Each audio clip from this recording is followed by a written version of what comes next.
तू पागल हो गई है क्या? उस नमन से शादी करेगी? अरे उसकी हैसियत तो हमारे नौकर जितनी भी नहीं है। लेकिन माँ, उसके दिल में प्रेम है, दया है और दूसरों के लिए सम्मान है। अगर आपको अपनी बेटी चाहिए तो आपको मेरी शादी नमन से करवानी ही होगी। अरे इस पागल लड़की को कैसे समझाऊं? अगर इस लड़के से इसने शादी की तो खाने में सिर्फ दाल रोटी ही मिलेगी और सोसाइटी में जो हमारा स्टेटस है वो भी मिट्टी में मिल जाएगा। तारा के माता पिता ने उसे बहुत समझाया, लेकिन उसने उनकी एक ना मानी। हारकर उन्हें अपनी अमीर बेटी की शादी गरीब नमन से करवानी ही पड़ी। ब्याह कर तारा अपने गरीब ससुराल आई। अगले दिन उसकी पहली रसोई में उसकी सास माला ने उसके साथ मिलकर सबके लिए खाना बनाया। माला और नमन खाने के लिए जमीन पर बैठ गए। तभी तारा भी उनके साथ जमीन पर बैठ गई। अरे ये क्या बहू, तुम नीचे क्यों बैठ गई? तुम इतने बड़े घर की बेटी हो, जमीन पर बैठकर खाना खाती हुई अच्छी नहीं लगोगी। माँ जी, मैं उस घर की बेटी थी, लेकिन अब इस घर की बहू हूँ और यहाँ जैसे सब लोग रहेंगे मैं भी वैसे ही रहूंगी। कौन कहता है बड़े घर की लड़कियाँ आदर भाव नहीं जानती? हमारी बहू तो सब जानती है।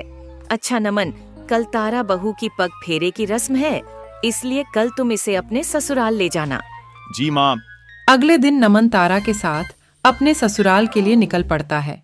उधर उसके ससुराल में तारा के पिता प्रेमचंद अपनी पत्नी राखी से कहते हैं, अरे राखी, आज हमारे जमाई बाबू आने वाले हैं, उनके स्वागत की तैयारियां करो भाई। अरे वो दामाद कहीं का प्रधानमंत्री नहीं है जो उसके आने की तैयारियां करूं।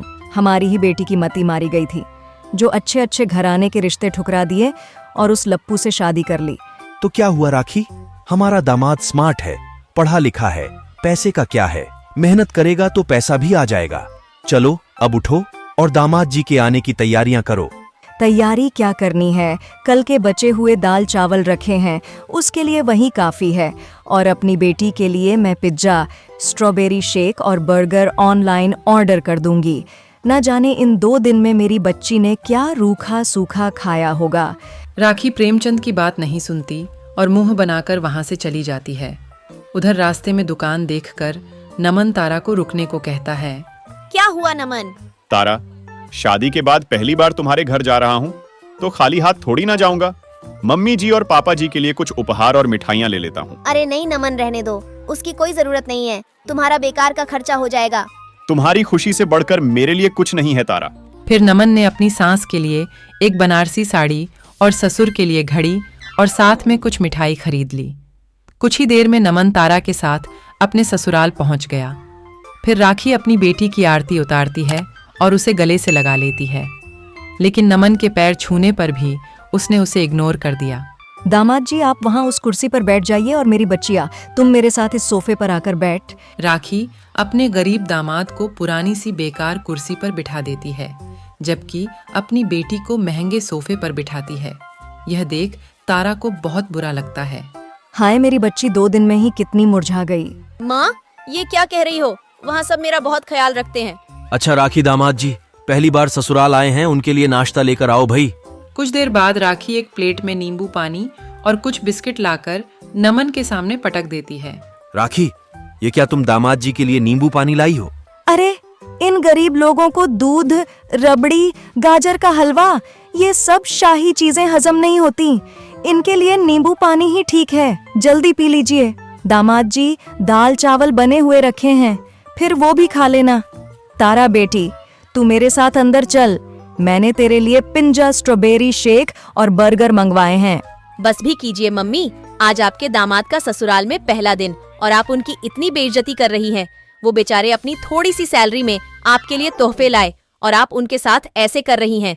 छी, अब मैं यहाँ एक पल भी नहीं रुक सकती, चलिए यहाँ से। कोई बात नहीं तारा नींबू, पानी तो सेहत के लिए कितना अच्छा होता है और गरीब तो मैं हूँ ही, तो इसमें मुझे बुरा नहीं लगा। तो तुम्हें क्यों लग रहा है मम्मी जी, पापा जी, जो आपने अपनी इतनी संस्कारी बेटी को मेरी जीवन संगिनी बनाया है? मैं आपसे वादा करता हूँ मैं तारा को हमेशा खुश रखूंगा मम्मी जी। ये गिफ्ट आपके लिए और कोई भी बात दिल पर मत लीजिएगा। तारा आपकी बेटी है, वह यहाँ आती रहेगी, लेकिन मैं एक गरीब हूँ, मेरा यहाँ आना ठीक नहीं रहेगा। राखी ने जब गिफ्ट्स खोलकर देखे तो उसमें महंगे तोहफे थे। इतनी महंगी साड़ी और घड़ी देख राखी को खुद पर बहुत शर्मिंदगी हुई और उसने जाते हुए अपने दामाद को रोका और कहा, ठहरो दामाद जी, मुझे माफ कर दीजिए दामाद जी, दौलत के नशे में मैं चूर हो गई थी। आज आपका अपने ससुराल में पहला दिन है, कम से कम अपनी सास को खातिरदारी का मौका तो दीजिए। मैं अभी आपके लिए अपने हाथों से नाश्ता बनाकर लाती हूँ। उन सब की कोई जरूरत नहीं है मम्मी जी। आप तो बस हम पर हमेशा अपना आशीर्वाद बनाए रखना। राखी ने नमन और तारा को गले से लगा लिया और उन्हें ढेर सारा आशीर्वाद दिया। अब नमन तारा के साथ खुशी से रहने लगा।